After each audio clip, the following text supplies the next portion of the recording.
দর্শক, আমরা এই মুহূর্তে আছি, আপনাদেরকে যদি একটু জানিয়ে রাখি, এটি হচ্ছে নোয়াখালী সদর উপজেলা ৬ নং নোয়াখালী ইউনিয়নের ৪ নম্বর ওয়ার্ড পশ্চিম চররিয়া সরকারি প্রাথমিক বিদ্যালয়ের ভোট কেন্দ্র থেকে আমরা এই মুহূর্তে সরাসরি যুক্ত হব। নোয়াখালী ৪ আসন সদর সুবর্ণচর থেকে প্রার্থী হয়েছেন জনাব এসাক খন্দকার, দাঁড়িপাল্লার মার্কা নিয়ে আমরা ওনার একজন কর্মীর সাথে এই মুহূর্তে সরাসরি যুক্ত হচ্ছি। আমরা জানতে চাইবো যে এই কেন্দ্র সকাল থেকে ভোট কেমন হয়েছে এবং সেই বিষয়টা আমরা একটু নিশ্চিত হব। বিসমিল্লাহির রহমানির রহিম। ধন্যবাদ সবুজ টিভিকে। আসলে আমি পশ্চিম চররিয়া সরকারি প্রাথমিক বিদ্যালয়ে আমাদের জনাব ইসাক খন্দকার সাহেবের একজন প্রতিনিধি। তো আমাদের এখানে মহিলা ভোটার আছে প্রায় 2300, আর পুরুষ ভোটার আছে প্রায় 2500, টোটাল 48 মতো আমাদের এখানে ভোট আছে।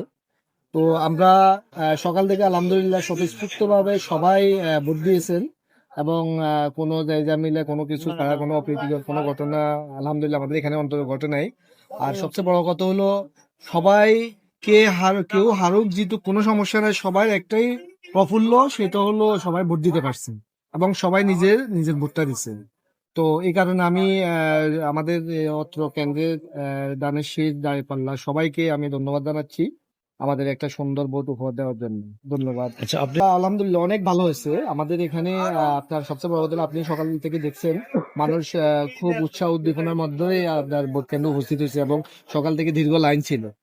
বিকেল পড়ার সাথে সাথে লাইন একটু কমছে, কিন্তু সকাল থেকে দুপুর পর্যন্ত দীর্ঘ লাইন ছিল, মানুষ ভোট দিচ্ছে, স্বতঃস্ফূর্তভাবে ভোট দিচ্ছে।